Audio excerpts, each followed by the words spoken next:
Friends, ಇಂದು ನಾವು ಒಂದು ಕಥೆಯನ್ನ ತಿಳಿಯೋಣ. ಒಂದು ಮೇಕೆ ಮಗುವಿಗೆ ಹೇಗೆ ಜನ್ಮ ನೀಡಿತು, ಅಸಲಿಗೆ ಅದರ ಹಿಂದಿನ ರಹಸ್ಯವಾದರೂ ಏನು ಎಂಬುದನ್ನ ಈ ವಿಡಿಯೋದಲ್ಲಿ ತಿಳಿಯೋಣ ಬನ್ನಿ. ಹಾಗಾಗಿ ಸ್ನೇಹಿತರೆ, ವಿಡಿಯೋವನ್ನ ಪೂರ್ತಿಯಾಗಿ ನೋಡಿ. ಹಾಗೆ ಫ್ರೆಂಡ್ಸ್, ಯಾರೆಲ್ಲ ಇನ್ನು ನಮ್ಮ ಚಾನೆಲ್ ಅನ್ನ ಸಬ್ಸ್ಕ್ರೈಬ್ ಮಾಡಿಲ್ಲ ಅಂದ್ರೆ ದಯಮಾಡಿ ಸಬ್ಸ್ಕ್ರೈಬ್ ಮಾಡಿ. ಊರಿನಲ್ಲಿ ಒಬ್ಬ ವ್ಯಕ್ತಿ ಒಂದು ಮೇಕೆಯನ್ನ ತನ್ನ ಹೆಗಲ ಮೇಲೆ ಹಾಕೊಂಡಿದ್ದ. ಆತನ ಸುತ್ತಲೂ ಗ್ರಾಮಸ್ಥರು ಸುತ್ತುವರೆದಿದ್ರು. ನಂತರ ಆ ವ್ಯಕ್ತಿ ಒಂದು ಮನೆಯ ಬಳಿ ಹೋಗ್ತಾನೆ, ಬಾಗಿಲನ್ನ ಬಡಿತಾನೆ. ಆ ಮನೆ ಆ ಊರಿನಲ್ಲಿರುವ ಏಕೈಕ ಸೂಲಗಿತ್ತಿಯ ಮನೆ, ಅಂದ್ರೆ ಹೆರಿಗೆ ಮಾಡಿಸುವವಳ ಮನೆ. ಆ ವ್ಯಕ್ತಿ ಸೂಲಗಿತ್ತಿಯ ಬಳಿ ಮಾತನಾಡುತ್ತಾ, ತಾಯಿ, ಇಂದು ನನಗೆ ನಿಮ್ಮ ಅಗತ್ಯವಿದೆ, ನೀವು ನನ್ನ ಜೊತೆ ನಮ್ಮ ಮನೆಗೆ ಬರಬೇಕು ಎಂದು ಕೇಳ್ತಾನೆ. ಆಗ ಆಕೆ, ನಿನಗೆ ನನ್ನ ಅವಶ್ಯಕತೆ ಏನಿದೆ, ನಿನ್ನ ಹೆಂಡತಿಗೆ ಮಕ್ಕಳು ಹುಟ್ಟುವ ಅವಕಾಶವೇ ಇಲ್ಲವಲ್ಲ, ಹೀಗಿರುವಾಗ ನನ್ನ ಅವಶ್ಯಕತೆ ಏನಿದೆ ಎಂದು ಕೇಳ್ತಾಳೆ. ಆಗ ಆತ ಹೇಳ್ತಾನೆ, ನೀವು ನನ್ನ ಹೆಂಡತಿಗೋಸ್ಕರ ಅಲ್ಲ, ನನ್ನ ರೇಷ್ಮಾಳಿಗೋಸ್ಕರ ನಮ್ಮ ಮನೆಗೆ ಬರಬೇಕು ಎಂದು ಹೇಳ್ತಾನೆ. ರೇಷ್ಮಾ ಅಂದ್ರೆ ಬೇರೆ ಯಾರು ಅಲ್ಲ, ಆತ ಪ್ರೀತಿಯಿಂದ ಸಾಕಿರುವ ಮೇಕೆ. ರೇಷ್ಮಾ ಸತ್ತು ಹೋಗುವ ಸ್ಥಿತಿಯಲ್ಲಿದೆ, ದಯವಿಟ್ಟು ನೀವು ಬಂದು ಏನಾದ್ರೂ ಮಾಡಬೇಕು ಎಂದು ಹೇಳ್ತಾನೆ.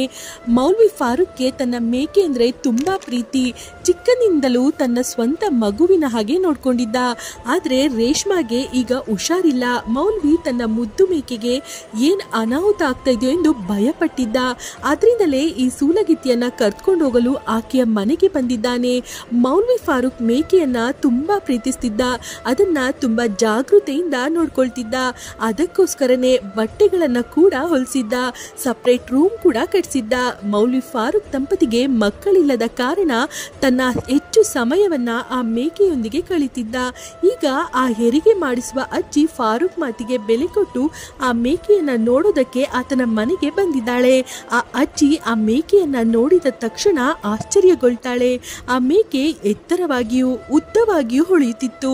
ನನಗೆ ಬುದ್ಧಿ ಬಂದಾಗಿಂದ ಈ ರೀತಿಯಾದ ಮೇಕೆಯನ್ನ ನಾನು ನೋಡೇ ಇಲ್ಲ ಎಂದು ಆ ಸೂಲಗಿತ್ತಿ ಹೇಳ್ತಾಳೆ. ನಂತರ ಆಕೆ ಆ ಮೇಕೆಯ ಬಳಿ ಹೋಗಿ ಕುಳಿತುಕೊಳ್ತಾಳೆ.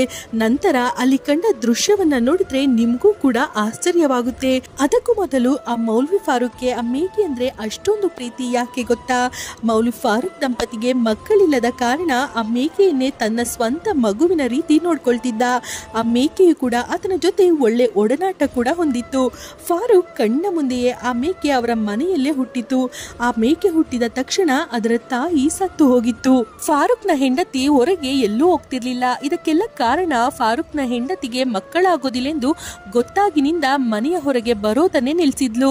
ಯಾಕಂದ್ರೆ ಆ ಗ್ರಾಮದಲ್ಲಿರುವವರು ಚುಚ್ಚು ಮಾತುಗಳನ್ನ ಆಡುತ್ತಾ ಆಕೆಗೆ ಅವಮಾನ ಮಾಡ್ತಿದ್ರು. ಅದರಿಂದ ನಾನು ಮನೆಯಿಂದ ಹೊರಗೆ ಬರೋದಿಲ್ಲ ಎಂದು ಹೇಳ್ತಿದ್ಲು. ಆ ಸೂಲಗಿತ್ತಿ ಆ ಮೇಕೆಯ ಆರೋಗ್ಯವನ್ನ ಪರೀಕ್ಷೆ ಮಾಡ್ತಾಳೆ. ನಂತರ ಫಾರೂಕ್ ಬಳಿ ಈ ಮೇಕೆ ಹೆಚ್ಚು ದಿನಗಳ ಕಾಲ ಬದುಕೋದಿಲ್ಲ ಎಂದು ಹೇಳ್ತಾಳೆ. ಆಗ ಮೌಲ್ವಿ ಫಾರೂಕ್ಗೆ ಆಕಾಶವೇ ಕಳಚಿ ಬಿದ್ದ ಹಾಗೆ ಆಗುತ್ತೆ. ನಂತರ ಆ ಸೂಲಗಿತ್ತಿ ಅಲ್ಲಿಂದ ಹೊರಟು ಹೋಗ್ತಾಳೆ. ಫಾರೂಕ್ ತನ್ನ ಹೆಂಡತಿಯನ್ನ ಟ್ರೀಟ್ಮೆಂಟ್ಗೋಸ್ಕರ ಸಿಟಿಗೆ ಕರ್ಕೊಂಡು ಹೋಗ್ಬೇಕಂದ್ರೂ ಕೂಡ ಆತನ ಬಳಿ ಹಣವಿಲ್ಲದ ಕಾರಣ ಅದರಿಂದ ಆಸ್ಪತ್ರೆಗೆ ಕರ್ಕೊಂಡು ಹೋಗಿರೋದಿಲ್ಲ. ಆದ್ರೆ ಫಾರೂಕ್ ಈ ಮೇಕೆಯನ್ನ ತನ್ನ ಸ್ವಂತ ಮಗುವಿನ ಹಾಗೆ ನೋಡ್ಕೊಳ್ತಾನೆ. ತನ್ನ ತಾಯಿಯನ್ನ ಕಲ್ತ್ಕೊಂಡಿದ್ದ ಆ ಮೇಕೆಯನ್ನ ತುಂಬಾ ಪ್ರೀತಿಯಿಂದ ಸಾಕ್ತಾನೆ. ಆದ್ರೆ ಆ ಮೇಕೆ ಈಗ ಸತ್ತು ಹೋಗುವ ಸಮಯ ಬಂದಿದೆ ಎಂದು ತುಂಬಾ ದುಃಖ ಪಡ್ತಾನೆ. ಮೊದಲು ಆ ಸೂಲಗಿತ್ತಿಯನ್ನ ಮೇಕೆಯ ಬಳಿ ಕರ್ತ್ಕೊಂಡು ಹೋದಾಗ, ನೋಡು ಫಾರೂಕ್, ನಾನು ಪ್ರಾಣಿಗಳ ವೈದ್ಯ ಎಲ್ಲ, ಸಿಟಿಗೆ ಕರ್ತ್ಕೊಂಡು ಹೋಗಿ ತೋರಿಸ್ಬೇಕು ಎಂದು ಹೇಳ್ತಾಳೆ. ಆದ್ರೆ ಆ ಊರಿನಲ್ಲಿ ಒಬ್ಬ ವೆಟರ್ನರಿ ಡಾಕ್ಟರ್ ಕೂಡ ಇರೋದಿಲ್ಲ.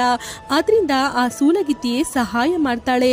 ನಂತರ ಆ ಸೂಲಗಿತ್ತಿ ಹೋಗಿ ರೇಷ್ಮಾಳ ಪಕ್ಕದಲ್ಲಿ ಕುಳಿತುಕೊಂಡ್ಲು. ಆಕೆ ಬರುವಾಗ ಕೆಲವು ಪಾನೀಯವನ್ನ ತಂದಿರ್ತಾಳೆ. ಅದನ್ನ ಕುಡಿಯುತ್ತಾ ಮೇಕೆಯನ್ನ ನೋಡ್ತಿದ್ದಾಳೆ. ಆಗ ಆಕೆಗೆ ಎಲ್ಲೋ ಮಗು ಅಳ್ತಿದ್ದ ಶಬ್ದ ಕೇಳಿಸುತ್ತೆ. ಆದ್ರೆ ಆ ಶಬ್ದ ಎಲ್ಲಿಂದ ಬರ್ತಿದೆ ಎಂದು ಆಕೆಗೆ ಅರ್ಥವಾಗೋದಿಲ್ಲ. ಸ್ವಲ್ಪ ಸಮಯ ಎಲ್ಲಾ ಕಡೆ ನೋಡ್ತಾಳೆ, ಆದ್ರೆ ಆ ಶಬ್ದ ಕೇಳಿಸೋದಿಲ್ಲ. ಸರಿ ಎಂದು ಸುಮ್ಮನಾಗೋಷ್ಟರಲ್ಲಿ ಮತ್ತೆ ಆ ಶಬ್ದ ಕೇಳಿಸುತ್ತೆ. ಏನದು ಎಂದು ನೋಡಿದಾಗ ರೇಷ್ಮಾಳ ಪಕ್ಕದಲ್ಲಿ ಒಂದು ಎಳೆಯ ಮಗು ಅಳುತ್ತಾ ಮಲಗಿದೆ. ಈ ದೃಶ್ಯ ನೋಡಿ ಆ ಸೂಲಗಿತ್ತಿ ಒಂದು ಕ್ಷಣ ಆಶ್ಚರ್ಯಗೊಂಡಳು. ಏನಿದು, ಹೇಗೆ ಸಾಧ್ಯ? ಈ ಮೇಕೆ ಮಗುವಿಗೆ ಹೇಗೆ ಜನ್ಮ ನೀಡಿತು ಎಂದು ಗಾಬರಿ ಪಡ್ತಾಳೆ. ಆದ್ರೆ ಅಷ್ಟರಲ್ಲಾಗ್ಲೇ ರೇಷ್ಮಾಳ ಪರಿಸ್ಥಿತಿ ದಾರುಣವಾಗಿದೆ. ರೇಷ್ಮಾಳ ಹೊಟ್ಟೆ ಮತ್ತಷ್ಟು ಚಿಕ್ಕದಾಗಿದೆ. ತಕ್ಷಣ ಆ ಸೂಲಗಿತ್ತಿ ರೇಷ್ಮಾಳ ಪಕ್ಕದಲ್ಲೇ ಇದ್ದ ಆ ಮಗುವನ್ನ ಒಂದು ಬಟ್ಟೆಯಲ್ಲಿ ಸುತ್ತಕೊಂಡು ತರ್ತಾಳೆ. ಆಗ ಮೌಲ್ವಿ ಫಾರೂಕ್ ಏನಿದು, ಯಾರದ್ದು ಎಂದು ಕೇಳ್ತಾನೆ. ಆಗ ಸೂಲಗಿತ್ತಿ ರೇಷ್ಮಾ ಸತ್ತು ಹೋಯಿತು, ತಗೋ ಈ ಮಗುವನ್ನ ಎಂದು ಮೌಲ್ವಿ ಫಾರೂಕ್ನ ಬಳಿ ಕೊಡ್ತಾಳೆ. ಫಾರೂಕ್ಗೆ ಏನ್ ಮಾಡ್ಬೇಕೆಂದು ಅರ್ಥವಾಗ್ತಿಲ್ಲ. ಆಗ ತಕ್ಷಣ ಫಾರೂಕ್ನ ಹೆಂಡತಿ ಆಯಿಷಾ ಬಂದು ಆ ಮಗುವನ್ನ ಆತನ ಕೈಯಿಂದ ತೆಗೆದುಕೊಂಡು ಈ ಮಗುವನ್ನ ನಾನು ನೋಡ್ಕೊಳ್ತೇನೆ ಎಂದು ಹೇಳ್ತಾಳೆ. ಆಗ ಫಾರೂಕ್ಗೆ ಮಾತ್ರ ಏನ್ ಮಾಡ್ಬೇಕೆಂದು ಅರ್ಥವಾಗ್ತಿಲ್ಲ.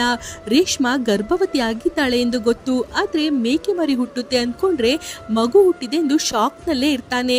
ಆದ್ರೆ ಫಾರೂಕ್ನ ಹೆಂಡತಿ ಆಯಿಷಾ ಮಾತ್ರ ತುಂಬಾ ಸಂತೋಷದಿಂದ ನಮಗೆ ಮಕ್ಕಳಿಲ್ಲ ಎಂದು ಆ ದೇವರು ಈ ಮಗುವನ್ನ ಪ್ರಸಾದಿಸಿರಬಹುದೆಂದು ಹೇಳ್ತಾಳೆ. ನಂತರ ಆಯಿಷಾ ಆ ಮಗುವನ್ನ ತನ್ನ ಸ್ವಂತ ಮಗುವಿನ ಹಾಗೆ ಪ್ರೀತಿಯಿಂದ ಬೆಳೆಸಲು ಶುರು ಮಾಡ್ತಾಳೆ. ಆಯಿಷಾ ಗ್ರಾಮಸ್ಥರೇ ಆಗಲಿ ಅಥವಾ ಅವರ ತಂದೆ ತಾಯಿಯಾಗಲಿ ಕೇಳಿದಾಗ ಇದೇ ಮಾತನ್ನ ಹೇಳ್ತಾಳೆ. ಏನೇ ಆಗ್ಲಿ ಆ ಮಗುವನ್ನ ಭಗವಂತ ನನಗಾಗಿ ವರವಾಗಿ ಕೊಟ್ಟಿದ್ದಾರೆ ಎಂದು ಹೇಳ್ತಾಳೆ. ಆ ಮಗುವನ್ನ ತನ್ನ ಸ್ವಂತ ಮಗುವಿನ ಹಾಗೆ ನೋಡ್ಕೊಳ್ತೇನೆ ಎಂದು ಹೇಳ್ತಾಳೆ. ಇನ್ನೊಂದ್ ಕಡೆ ಮೌಲ್ವಿ ಫಾರೂಕ್ ಆ ಮಗು ಹೇಗೆ ಬಂತು ಎಂಬ ಸಂಶಯದಲ್ಲೇ ಇದ್ದಾನೆ. ಹೇಗಾದರೂ ಮಾಡಿ ಈ ವಿಷಯವನ್ನ ಪತ್ತೆ ಮಾಡಬೇಕು ಎಂದು ಆಲೋಚಿಸ್ತಾನೆ. ಆಗ ಫಾರೂಕ್ಗೆ ಒಂದು ಚಿಕ್ಕ ಅನುಮಾನ ಬರುತ್ತೆ.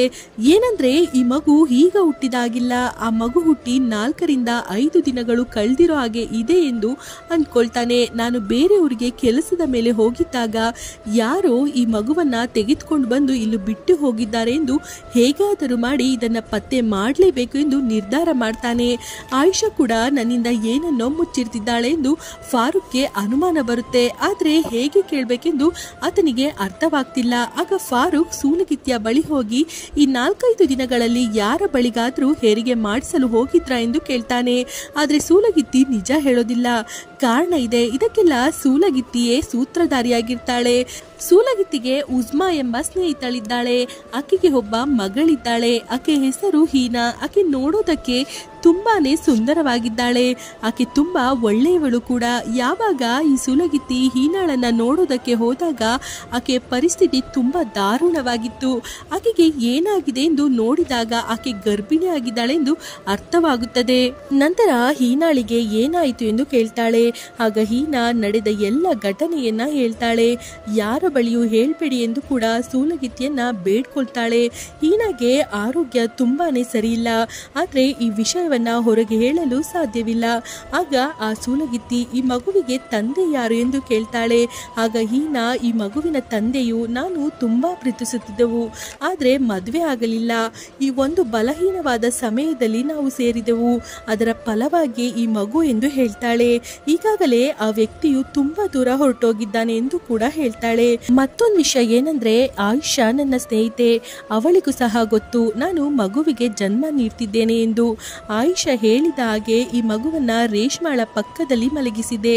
ಆ ಮಗುವನ್ನ ಅಲ್ಲಿ ಮಲಗಿಸಲು ಬಂದಾಗ ನೀವು ಪಾನೀಯವನ್ನ ಕುಡಿತಿದ್ರಿ. ಅದಾದ ಸ್ವಲ್ಪ ಸಮಯದಲ್ಲೇ ನೀವು ನಿದ್ರೆಗೆ ಜಾರಿದ್ರಿ. ಆಗ ನಾನು ನಿಧಾನವಾಗಿ ಈ ಮಗುವನ್ನ ರೇಷ್ಮಾಳ ಪಕ್ಕದಲ್ಲಿ ಮಲಗಿಸಿ ಹೊರಟು ಬಂದೆ. ಈ ರೀತಿಯಾಗಿ ನನ್ನ ಸ್ನೇಹಿತೆಗೆ ನಾನು ಸಹಾಯ ಮಾಡಿದೆ. ಹೇಗೋ ಆಕೆಗೆ ಮಕ್ಕಳಿಲ್ಲ ಎಂಬ ನೋವು ದೂರವಾಗುತ್ತದೆ, ನನಗೂ ಕೂಡ ಕೆಟ್ಟ ಹೆಸರು ಬರೋದಿಲ್ಲ ಎಂದು ಆಲೋಚನೆ ಮಾಡಿ ಈ ರೀತಿಯಾಗಿ ಮಾಡಿದೆ ಎಂದು ಹೇಳ್ತಾಳೆ. ಆದ್ರೆ ಏನೇ ಆಗಿರ್ಲಿ ಮಕ್ಕಳಿಲ್ಲದ ಆಯಿಷಾ ತುಂಬಾ ಸಂತೋಷವಾಗಿದ್ದಾಳೆ. ಮಕ್ಕಳಿಲ್ಲದ ಹೆಣ್ಣು ಮಕ್ಕಳಿಗೆ ಮಕ್ಕಳ ಮೇಲೆ ತುಂಬಾ ಪ್ರೀತಿ, ಕಾಳಜಿ, ಶ್ರದ್ಧೆ ಇರುತ್ತದೆ. ಅಂದಿನಿಂದ ಆಯಿಷಾ ಆ ಮಗುವನ್ನ ತನ್ನ ಕಣ್ಣಿನ ರೆಪ್ಪೆಯಾಗಿ ನೋಡಿಕೊಳ್ಳಲು ಶುರು ಮಾಡ್ತಾಳೆ. ಮತ್ತೊಂದು ಕಡೆ ಫಾರೂಕ್ ಕೂಡ ಆ ಮಗುವನ್ನ ಪ್ರೀತಿಯಿಂದ ಸಾಕ್ತಾನೆ. ಪ್ರಾಣಕ್ಕಿಂತ ಹೆಚ್ಚಾಗಿ ಸಾಕಿದ ರೇಷ್ಮಾ ಹೋಯಿತೆಂಬ ನೋವಿಗಿಂತ ಮಗು ಹುಟ್ಟಿತು ಎಂಬ ಸಂತೋಷದಲ್ಲಿ ಅದು ನೆನಪಿಗೆ ಬರೋದೇ ಇಲ್ಲ. ಅಂದಿನಿಂದ ಫಾರೂಕ್, ಆಯಿಷಾ, ಆ ಮಗು ಸಂತೋಷವಾಗಿ ಜೀವನ ಮಾಡ್ತಾರೆ. ಫ್ರೆಂಡ್ಸ್, ಈ ಕಥೆ ನಿಮಗೆ ಇಷ್ಟವಾಗಿದ್ದಲ್ಲಿ ಲೈಕ್ ಮಾಡಿ, ಶೇರ್ ಮಾಡಿ. ಹಾಗೆ ಯಾರೆಲ್ಲ ಇನ್ನು ನಮ್ಮ ಚಾನೆಲ್ ಅನ್ನು ಸಬ್ಸ್ಕ್ರೈಬ್ ಮಾಡಿಲ್ಲ ಅಂದರೆ ದಯಮಾಡಿ ಸಬ್ಸ್ಕ್ರೈಬ್ ಮಾಡಿ. ಧನ್ಯವಾದಗಳು.